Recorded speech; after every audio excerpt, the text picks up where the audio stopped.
Hi friends, YouTube पर आप सभी का स्वागत है। दोस्तों, मैं फिर से आप सभी के सामने बीपीएससी 132 का एक सबसे महत्वपूर्ण प्रश्न को लाया हूँ इस वीडियो के माध्यम से। और यह एक ऐसा प्रश्न है जो प्रीवियस ईयर की परीक्षाओं में पूछा गया है और इस बार भी एग्ज़ाम में आने की संभावनाएं काफ़ी अधिक है। तो मैं आप सभी से रिक्वेस्ट करता हूं कि आप यह प्रश्न ज़रूर पढ़ के जाइए, क्योंकि इसके एग्ज़ाम में आने की संभावनाएं 100 में 110% है। क्योंकि हमेशा जो है बीपीएससी 132 में एक प्रश्न तो रहेगा ही, और वह प्रश्न है भारतीय संविधान के विशेषताएं। ओके, तो एग्ज़ाम में आपको यह प्रश्न ज़रूर मिलेगा। तो आपसे रिक्वेस्ट है कि आप जो हैं इन प्रश्नों को अच्छे से पढ़ लीजिए और अच्छे से समझ लीजिए, ताकि आप अच्छे से आंसर एग्ज़ाम में लिख पाए। ओके, तो आइए और चलते हैं और प्रश्न पढ़ते हैं कि कौन सा प्रश्न है जिसके एग्ज़ाम में आने की संभावनाएं अधिक है। तो प्रश्न एग्ज़ाम में आता है कि भारतीय संविधान के प्रमुख विशेषताओं को अपने शब्दों में वर्णन करो। बहुत बार आ चुका है और इस बार भी एग्ज़ाम में आएगा 100% श्योर। ओके, तो सबसे पहले आपको लिखना है कि भारतीय संविधान को 26 जनवरी 1950 को लागू किया गया था और इसी दिन को हम गणतंत्र दिवस के रूप में मनाते हैं। ओके, सबसे पहले क्या लिखेंगे? भारतीय संविधान को 26 जनवरी 1950 को लागू किया गया था और इसी दिन को हम गणतंत्र दिवस के रूप में मनाते हैं। भारतीय संविधान की विशेषताएं निम्न हैं जो इस प्रकार है। ओके, सबसे पहला हेडिंग देना है आपको, लिखना है विस्तृत और व्यापक संविधान। इसके अंतर्गत आपको लिखना है कि भारतीय संविधान की सबसे प्रमुख विशेषता यह है कि भारतीय संविधान विस्तृत और व्यापक है। विस्तृत मतलब होता है काफ़ी बड़ा और व्यापक मतलब भी होता है काफ़ी बड़ा। ओके, तो भारतीय संविधान का सबसे प्रमुख विशेषता यह है कि भारतीय संविधान विस्तृत है और व्यापक है। अर्थात भारतीय संविधान में कुल 395 अनुच्छेद हैं और 12 सूचियाँ शामिल हैं। क्लियर? भारतीय संविधान के विस्तृत और व्यापक होने का कारण यह है कि भारत के संविधान में विश्व के सभी देशों के संविधान को मिलाया गया है। संविधान सभा के द्वारा संविधान का निर्माण हुआ था। कहने का मतलब यह है कि भारत का संविधान इसलिए विस्तृत और व्यापक है क्योंकि भारत का जब संविधान बन रहा था तो भारत का जो संविधान सभा ने क्या किया था कि भारत के संविधान में अनेक देशों के संविधानों की बातों को उन्होंने लिख दिया। ओके, तो कहने का मतलब यह है कि भारतीय संविधान में अनेक देशों के संविधानों का समावेश है, जिसके कारण यह काफ़ी विस्तृत और व्यापक हो गया। और एग्ज़ाम में पूछेगा कि भारतीय संविधान का निर्माण किसके द्वारा हुआ था, तो आपको आंसर याद रखना है कि भारतीय संविधान का निर्माण संविधान सभा के द्वारा हुआ था। ओके, इसके बाद दूसरा विशेषता है लिखित और निर्मित संविधान। भारतीय संविधान की सबसे प्रमुख विशेषता यह है कि भारतीय संविधान अन्य देशों जैसे संयुक्त राज्य अमेरिका के संविधान की तरह लिखित और निर्मित संविधान है।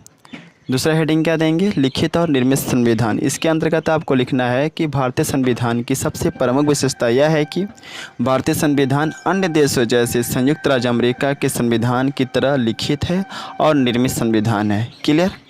इसके बाद तीसरा नंबर पॉइंट के अंतर्गत लिखेंगे अन्य देशों की संविधान की समावेश।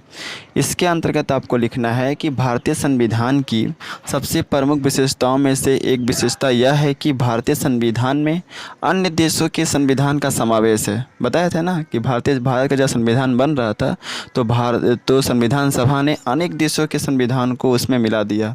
ओके, तो हम कह सकते हैं कि भारतीय संविधान की सबसे प्रमुख विशेषताओं में से एक विशेषता यह भी है कि भारतीय संविधान में अन्य देशों के संविधानों का समावेश है। जैसे भारतीय संविधान में ब्रिटेन का संसदीय प्रणाली, भारतीय संविधान में ब्रिटिश का संसदीय प्रणाली आता है, कनाडा का संघनात्मक व्यवस्था, अमेरिका का मौलिक अधिकार और पूर्व सोवियत संघ का मौलिक कर्तव्य आदि भारतीय संविधान में शामिल है।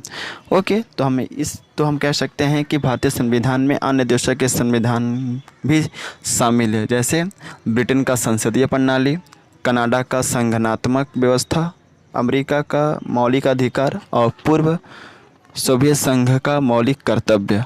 ओके,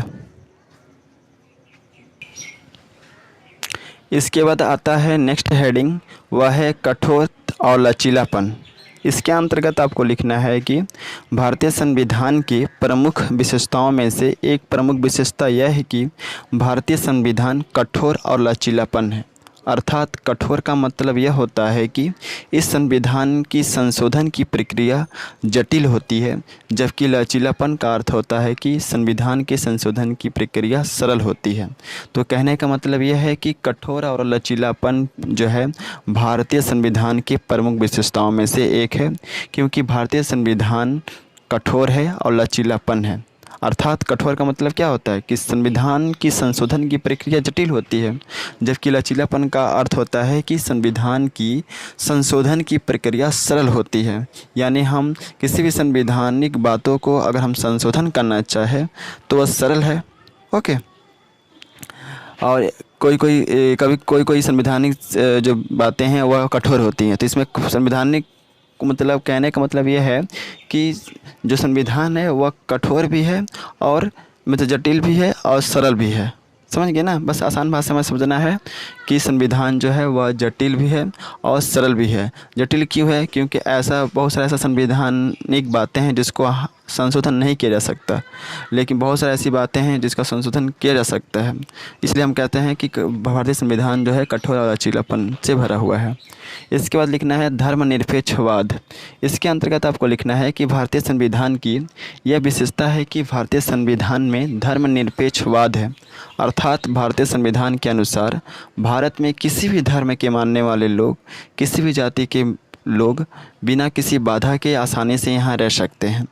धर्मनिरपेक्षवाद कहने का मतलब यही हुआ कि भारतीय संविधान के अनुसार यह प्रावधान दिया गया है कि किसी भी धर्म के मानने वाले लोग हो, चाहे वह किसी भी धर्म जाति का लोग हो, बिना किसी बाधा के, बिना किसी परेशानी को आसानी से भारत में रह सकता है। तो इसके अंतर्गत क्या लिखेंगे इस हेडिंग के अंतर्गत कि भारतीय संविधान की यह विशेषता है कि भारतीय संविधान में धर्मनिरपेक्षवाद है। अर्थात भारतीय संविधान के अनुसार भारत में किसी भी धर्म के मानने वाले लोग, किसी भी जाति के लोग बिना किसी बाधा के आसानी से यहाँ पे रह सकते हैं। इसके बाद है स्वतंत्रता का अधिकार। इसके अंतर्गत लिखेंगे कि भारतीय संविधान के अनुसार भारतीय संविधान की यह विशेषता है कि भारत में रहने वाले सभी लोगों को स्वतंत्रता का अधिकार प्राप्त हुआ है। अर्थात भारत में सभी लोगों को बोलने का, सरकार के प्रति अपना आवाज़ उठाने का, अपना अधिकार प्राप्त करने का क्या है? स्वतंत्रता है, फ्रीडम है। ओके। इसके बाद आता है न्याय व्यवस्था। इसके अंतर्गत आपको लिखना है कि भारतीय संविधान की सबसे प्रमुख विशेषता यह है कि भारतीय संविधान में न्याय व्यवस्था का विवरण दिखाई देता है। अर्थात भारत में कोई भी व्यक्ति, चाहे वह प्रधानमंत्री क्यों ना हो, चाहे वह मुख्यमंत्री क्यों ना हो, चाहे वह एक आम आदमी क्यों ना हो, सभी के लिए एक ही न्यायिक व्यवस्था है। इस न्याय व्यवस्था के आधार पर ही अपराधियों को उनके किए गए अपराधों का सज़ा दिया जाता है। सभी व्यक्तियों को समान रूप से न्यायिक व्यवस्था लागू होता है, यानी कि सभी व्यक्तियों को समान, माने भारत में जितने भी लोग हैं उनके सभी लोगों के ऊपर एक ही नियम कानून क्या होगा? लागू होगा, चाहे वह राष्ट्रपति हो, चाहे वह देश का प्रधानमंत्री हो, चाहे वह देश का मुख्यमंत्री हो। ओके। तो न्याय व्यवस्था संविधान में है। इसके बाद आता है संसदीय प्रणाली व्यवस्था। इसके अंतर्गत आपको लिखना है कि भारतीय संविधान की यह प्रमुख विशेषता है कि भारतीय संविधान में एक संसदीय प्रणाली की व्यवस्था की गई है, जिसके माध्यम से सभी मेंबर्स ऑफ पार्लियामेंट के मेंबर्स विभिन्न मुद्दे पर आवाज़ उठाते हैं और उनके समस्याओं का स्पीकर सुनता है। कहने का मतलब यह है कि भारतीय संविधान की एक प्रमुख विशेषता यह भी है कि भारतीय संविधान में एक संसदीय प्रणाली की व्यवस्था की गई है, जिसमें जितने भी मेंबर्स ऑफ पार्लियामेंट के सदस्य हैं वे सभी सदस्य विभिन्न प्रकार के मुद्दों पर, विभिन्न प्रकार की समस्याओं पर जो हैं वहाँ अपनी आवाज़ उठाते हैं संसद के अंदर, और उनके समस्याओं को कौन सुनता है? स्पीकर। ओके। इसके बाद आता है मौलिक अधिकार। इसके अंतर्गत आपको लिखना है कि भारतीय संविधान के अंतर्गत विभिन्न प्रकार के मौलिक अधिकार आम लोगों को प्राप्त है, जो भारतीय संविधान की प्रमुख विशेषता है। इन मौलिक अधिकारों के अंतर्गत समता का अधिकार, शोषण के विरुद्ध अधिकार, धार्मिक स्वतंत्रता का अधिकार प्राप्त है। समानता के अधिकार के अंतर्गत समाज के सभी वर्ग के लोग, जैसे किसान हो, चाहे वह मजदूर हो, चाहे वह पूंजीपति वर्ग के लोग हो, चाहे वह मध्यम वर्गीय वर्ग का लोग हो, सभी के लिए समान अधिकार को दिया गया है। ओके, संविधान में सभी वर्ग के लिए समान अधिकार दिया गया है, चाहे वह किसान हो, चाहे वह मजदूर हो, चाहे वह पूंजीपति वर्ग का हो, चाहे वह मध्यम वर्गीय परिवार का हो, सभी लोगों को इक्वल राइट्स दिया गया है। धार्मिक स्वतंत्रता के अंतर्गत कोई भी व्यक्ति अपनी इच्छा अनुसार किसी भी धर्म को अपना सकता है। संविधान में इसका प्रावधान है। कहने का मतलब यह है कि मौलिक अधिकार में एक आता है धार्मिक स्वतंत्रता का अधिकार, और इसके अंतर्गत बताया गया है कि कोई भी व्यक्ति अपनी इच्छा के अनुसार किसी भी धर्म को मान सकता है, किसी भी धर्म को अपना सकता है, क्योंकि इसका प्रावधान है। संविधान में क्या है? प्रावधान है कि कोई भी व्यक्ति अपने इच्छा अनुसार किसी भी धर्म को अपना सकता है। इसके बाद है 10th नंबर हेडिंग है, वह है सर्वोच्च न्यायालय की सुविधा। इसके अंतर्गत लिखना है आपको कि भारतीय संविधान की एक बहुत ही बड़ी विशेषता है कि भारत में एक सर्वोच्च न्यायालय है। अगर मान लीजिए जिला न्यायालय किसी भी केस को उलझा नहीं पाता है, यानी कि किसी भी केस को सुलझा नहीं पाता है, तो वह सुप्रीम कोर्ट तक जाता है और सुप्रीम कोर्ट किसी न किसी तरह से जटिल समस्याओं का समाधान निकाल देता है। यहाँ पे मैंने गलत लिख दिया है, जिला न्यायालय किसी भी केस को उलझा नहीं पाता है, उलझा नहीं होगा, वहाँ पर सुलझा होगा। ओके, तो इसके अंतर्गत आपको लिखना है कि भारतीय संविधान की यह बहुत ही बड़ी विशेषता है कि भारत में एक सर्वोच्च न्यायालय है। अगर मान लीजिए जिला न्यायालय किसी भी केस को सुलझा नहीं पाता है, तो वह सुप्रीम कोर्ट तक जाता है और सुप्रीम कोर्ट किसी न किसी तरह से जटिल समस्याओं का समाधान निकाल देता है। ओके, तो भारतीय संविधान में एक सुप्रीम कोर्ट है जिसको बोलते हैं सर्वोच्च न्यायालय। ओके, तो आई थिंक जो है आप लोगों को इस वीडियो में समझ में आ गया होगा कि भारतीय संविधान की क्या विशेषताएं हैं। आप ज़रूर हेडिंग के साथ ही एग्ज़ाम में लिखिएगा, क्योंकि हेडिंग के साथ एग्ज़ाम में नहीं लिखेंगे तो आपको अच्छा नंबर नहीं मिलेगा। और एक चीज़ कहना चाहूँगा कि इसका अगर आपको PDF चाहिए तो आप मेरे टेलीग्राम चैनल को ज्वाइन कर सकते हैं। मैं अपने टेलीग्राम चैनल का लिंक इस वीडियो के डिस्क्रिप्शन में दे दूँगा, जहाँ से आप डायरेक्टली उस लिंक पर क्लिक करके मेरे टेलीग्राम चैनल के मेम्बर्स बन सकते हैं। और जैसे ही वहाँ पर आते हैं मैं इसका PDF आप सभी को प्रोवाइड कर दूँगा और इसके रिगार्डिंग और भी वीडियो आपको मिल जाएंगे। So best of luck for all of you for your exam and thanks for watching my video. और एक कहना यह चाहूँगा कि आप चैनल को जरूर सब्सक्राइब करें जो न्यू व्यूअर्स हैं। ओके, तो जो पुराने व्यूअर्स हैं जो चैनल को हमारे सब्सक्राइब कर चुके हैं उनको तो मैं थैंक्स बोलना ही चाहूँगा, लेकिन जो न्यू व्यूअर्स हैं वे जो चैनल को जरूर सब्सक्राइब करें। So best of luck for your exam again and thanks for watching my video. जय हिंद, वंदे मातरम।